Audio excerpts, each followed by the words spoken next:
불리한 상황 안 돼야 이게 무슨 얘기인지 기사 같이 볼까요? 네. 관세 전쟁 후 첫 G7 회의, 이 트럼프 협상 전초전이다. 네. 트럼프 대통령과의 회담이 주목이 되는 이번 G7 정상회의, 여기에 참석하기 위해서 이재명 대통령 캐나다로 출국을 했었죠. 그런데 조금 전 우리 시각으로 3시가 좀 넘어서 이 캘거리 국제공항에 도착을 했습니다. 그 모습 잠깐 같이 보고 오시죠.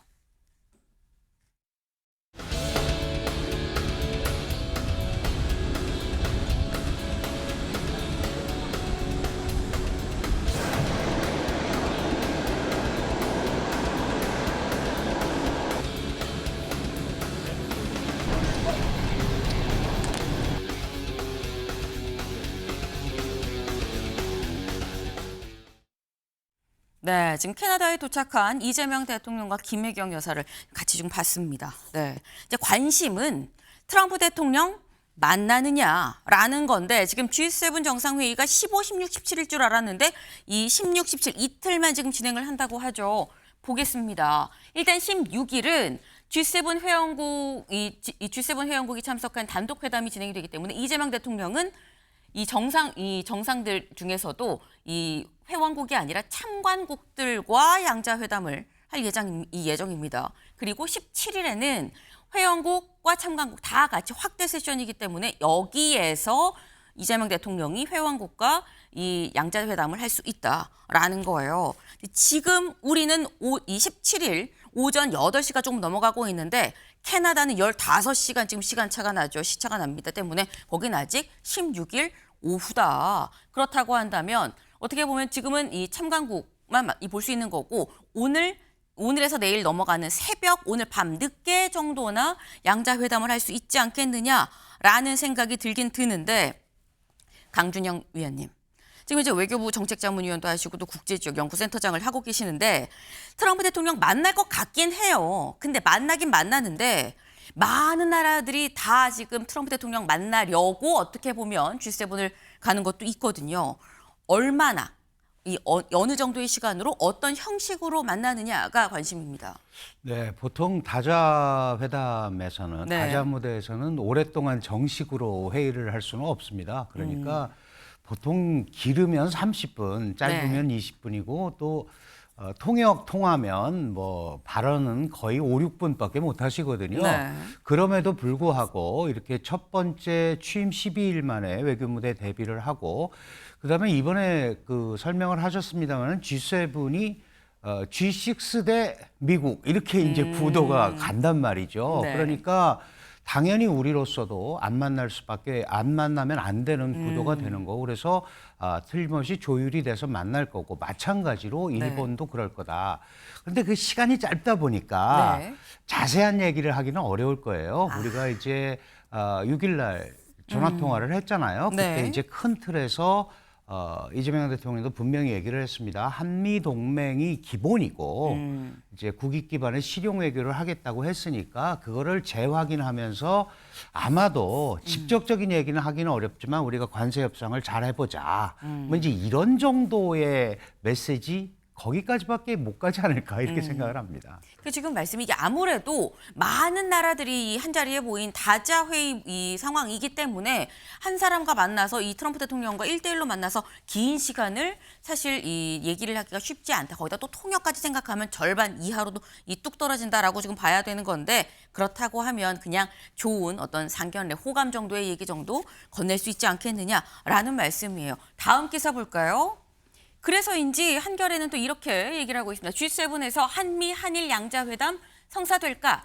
약식회동 가능성도 있다. 정말 시간이 없을 경우에는 약간 스탠딩으로 잠깐 정말 짧게 몇 분 얘기하는 경우도 있기야 있죠. 하지만 어쨌거나 그럼에도 불구하고 만나긴 만나야 되는 거고 그래서 간 것도 분명히 있을 텐데 약식회동으로 만날 수도 있겠다라고 한겨레는 일단 보고 있습니다. 근데 사실 이게 강 교수님 이게 1시간을 만나도 소득이 없을 수도 있고 5분을 만나도 계약서에 사인까지 할 수도 있긴 있는 거거든요. 중요한 건 협상 내용인데 이번 협상 아까 상견례다라고 말씀을 하시긴 했습니다만 가장 짧은 시간이라도 좀 포커싱을 둬야 되는 거 하나를 딱 집어야 된다면 뭐가 있을까요? 네, 역시 미국하고는 지금 네. 가장 첨예하게 나온 게 7월 8일 시한으로 돼 있는 이제 관세 협상 부분입니다. 특히 트럼프 대통령이 그 사실은 자신이 생각한 대로 관세 협상이 잘 흘러가지 않잖아요.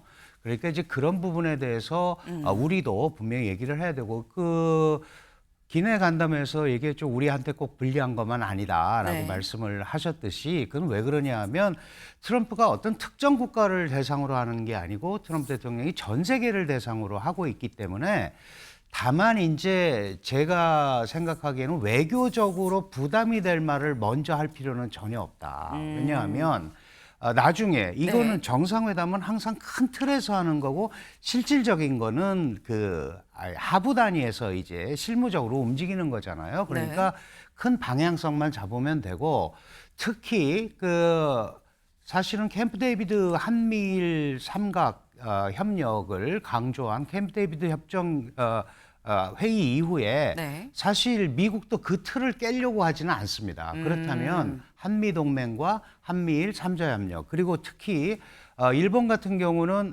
진보 정부가 들어서서 혹시 과거와 같은 일본 강경 정책을 실시하는 게 아닌가. 그런데 이시바 총리하고 회담에서도 그런 얘기는 안 했거든요. 네. 미래지향적인 발전을 하자.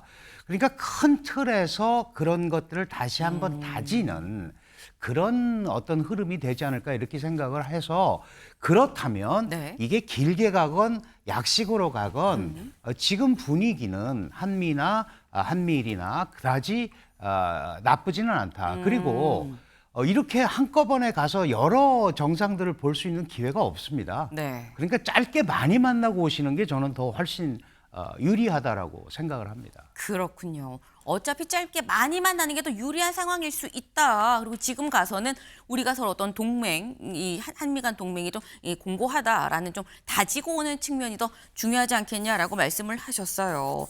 지금 한미 간에 아까 제일 중요한 게 어쨌거나 관세 아니겠느냐 말씀하셨죠. 한미 간 관세 현안을 좀 살짝 좀 볼까요? 네, 이겁니다. 지금 이 한미 간에 이 철강, 우리나라는 철강, 알루미늄에 대해서 미국 현재 우리한테 부과한 이 관세 좀 완화를 해야 되는 상황인 거고요. 그런데 여기에 대해서 트럼프 대통령은 이 미국 쪽에선 알래스카 LNG 이거 투자하고 조선업 요거 추가적으로 좀 투자를 해야 되는 거 아니냐라고 얘기를 요구를 하고 있는 상황이죠. 근데 관세만 문제가 아니라 아까 이게 나왔습니다만 방위비 분담금 문제도 있습니다. 요것도 다시 한번 좀 논의를 할 수 있을 것처럼 살짝 카드를 지금 만지고 있어요. 미국에서 때문에 요거에 대해서 우리나라도 좀 충격 좀 완화해야 될 필요가 있다라는 거. 그런데 미국에서는 그것 말고 줄줄이 뭔가 얘기들이 많죠. 요구가 많습니다. 비관세로 이 GMO 규제도 완화하고 소고기 수입 이런 것도 좀 더 완화하고 좀 다 좀 풀어달라라고 지금 얘기를 하고 있어요. 더불어서 주한미군 문제, 주한미군 이거 괌으로 좀 보내는 거 아니야? 뭐 이런 얘기가 지금 나오고 있는 거죠. 이거 주한미군에 대해서 이 좀 전략적 유연성을 좀 확대 우리가 요구하는 부분은 분명히 아니긴 합니다. 주한미군의 전략적 유연성을 확대할까 봐, 그럴까 봐 지금 현재 있는 인원은 그대로 좀 가야 되는 거 아니겠느냐라는 게 이제 우리나라의 입장인 건데 근데 트럼프 대통령은 그런데 그럴 거면 중국 견제안에 좀 동참을 해야 되지 않겠어라는 뉘앙스를 살살 또 풍기고 있다라는 거죠. 이런 틈에서 이제 이재명 대통령이 트럼프 대통령을 만나서 어떻게 좀 이어갈 것이냐, 한미 동맹 좀 다지고 오는 그런 계기가 돼야 된다라고 말씀하셨는데 이재명 대통령이 가는 비행기 안에서 이런 얘기를 했습니다. 잠깐 들어보고 오시죠. 협상이라는 게 워낙 변수가 많아서 뭐라고 딱 정하기는 어렵습니다. 그런데 중요한 거는 뭐 최소한 다른 국가에 비해서 더 불리한 상황에 처하지 않게 하는 게 중요한 과제일 것입니다. 네, 이재명 대통령이 이렇게 얘기를 했죠. 일단 다른 국가보다 좀 불리한 상황이 안 되는 게 중요하다라고 지금 얘기를 했어요. 근데 그러면 강 교수님, 이게 다른 나라보다 더 좋은 조건은 아니어도 최소한 더 불리해지지 않으면 된다라는 얘기인 건데 목표치를 너무 소극적으로 잡은 거 아니야? 라고 볼 수도 있고 이게 진짜 현실적인 목표다라고 볼 수도 있는 거고요. 어떻게 보십니까? 네, 그 다자 무대에서 그런 얘기를 깊이 얘기하기는 쉽지는 않을 겁니다. 그래서 이번에 뭐 결론이 나거나 그런 건 없을 텐데 다만 이제 우리 한국 정부 입장에서는 한국의 전략적 가치를 트럼프 대통령에게 설득하는 게 굉장히 중요하다. 네. 지금 여러 가지 저런 철강 알루미늄 관세 같은 경우는 불리하지 않게 가면은 되는 거고 우리가 안보적으로 가장 큰 문제가 있는 게 역시 이제 북한으로부터의 위협이잖아요. 네. 그러니까 이제 그런 부분을 어떻게 안보적으로 방어를 할 거냐 하는 이제 그 부분에서 여러 가지 얘기가 나올 수 있는데 특히 지금 최근에 주한미군 전략적 유연성 1개 여단을 순환 배치하는 거거든요. 근데 이 상황에서 사실 한국이 미국에 대해서 기여하고 있는 게 많다라는 것을 다시 한번 설득하고 각인시킬 필요가 있습니다. 예를 들면 한국이 미국의 제조업 부활에 굉장한 기여를 할 수 있다. 그리고 실제로 1억 3천만 불 이상의 투자를 했고 15,000개 이상의 기업이 나가 있고 그런 것들은 우리가 기여를 한 거잖아요. 그리고 미국이 가장 크게 신경 쓰고 있는 대중국 견제도 북경과 1000km밖에 안 떨어진데 당신들 기지가 있다. 그것도 세계 최강의 최신식 기지가 있고 거기에 주한미군이 있다.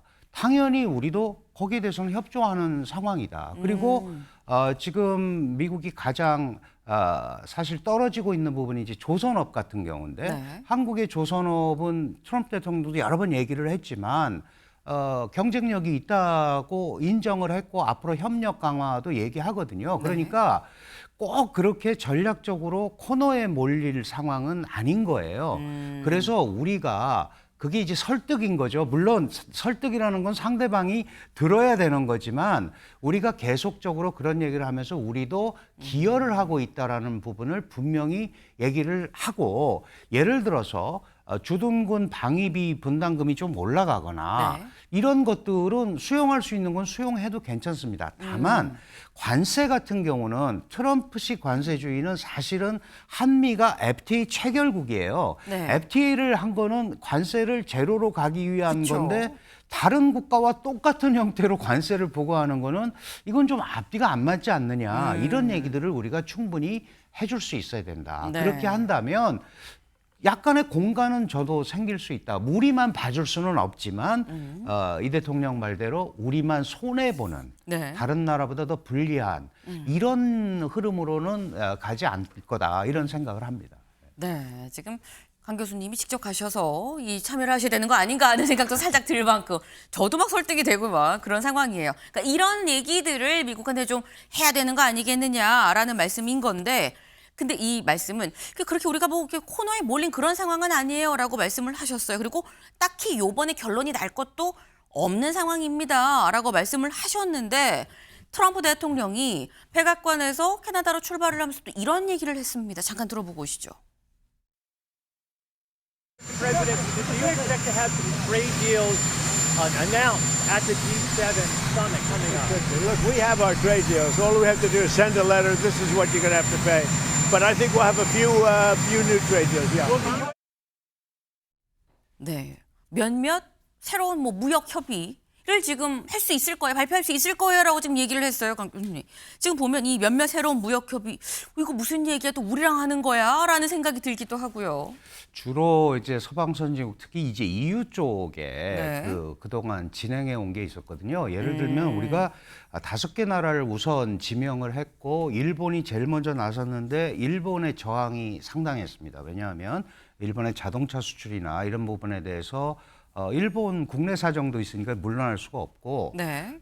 실질적인 흑자국인 영국과만 지금 사실은 체결을 했단 말이죠. 그러면 트럼프 대통령 입장에서는 그 다음 수순이 필요한 거예요. 네. 필요한데 그런 부분에 대해서 이 G7이라는 어떤 개별 국가보다는 큰 틀에서 이렇게 무역을 끌고 가자. 공동성명 나오기도 쉽지 않을 겁니다. 왜냐하면 트럼프 대통령의 주장이 워낙 강하기 때문에 네. 그러면 뭐 의장국 성명이 됐든 뭐가 됐든 그런 큰 틀에서 미국이 주도하는 흐름을 만들어내려고 얘기를 하는 거고 협상을 연장하거나 이런 거는 고려하지 않고 있다. 이렇게 우리가 청구서 내면 당신들은 내면 돼. 지금 딱 내기만 해. 뭐 이런 예, 거죠. 그거잖아요. 이제 그런 분위기로 미국이 주도하는 무역 질서를 끌고 가려고 얘기를 하는 거다. 그런 차원이라면 결국은 이제 미래지향적 차원에서 논의를 여기에서 얼굴을 붉히거나 우리 입장에서는 네. 그럴 이유가 전혀 없는 그런 회의고 이게 또 곧 또 나토랑도 이어진단 말이죠. 그럼 네. 트럼프 대통령은 이거와 나토를 또 연계시켜서 뭔가 이 흐름을 미국 주도로 가지고 가려고 하는 거란 말이죠. 그렇다면 제가 모두에도 말씀드렸지만 그런 부분에 대해서 외교적 부담이 될 만한 언사를 할 필요는 전혀 없다. 우리는 충분히 이런 대한민국은 자유민주 시장경제 국가다. 미국에서 뭐 생각하듯이 뭐 좌파 정권이다. 이런 것도 이번에 불식을 시켜야 되는 거예요. 그러니까 아닌 거를 아닌 거라고 분명히 얘기를 하고 협조할 수 있는 건 충분히 협조하겠다라는 이런 얘기들을 한다면 네. 뭐 충분히 그 의미가 있지 않을까 이렇게 생각을 합니다. 네. 트럼프 대통령은 미국 주도로 뭔가 흐름을 만들기 위해서 약간 프레임을 만드는 그런 차원에서 이런 얘기를 하는 거긴 하지만 그렇다고 우리가 거기에 뭐 휩쓸리거나 뭐 손들고 뭘 얘기를 할 필요는 없지 않느냐. 그냥 적당히 얘기를 하고 우리가 꼭 필요한 얘기만 하고 아닌 거는 또 아니라고 얘기를 하면서 잘 좀 조율을 해볼 수 있는 부분이 있다. 다지는 계기가 되지 않겠느냐라는 설명을 좀 주셨습니다. 아마도 우리 시각으로는 오늘 밤, 오늘 오후 아니면 내일 새벽 사이에 트럼프 대통령의 만남이 있을 수도 있겠다. 아직 뭐 예정이 되진 않았어요. 있을 수도 있겠다라는 생각을 좀 살짝 해봅니다. 어떤 얘기가 오갈지 주목이 되네요.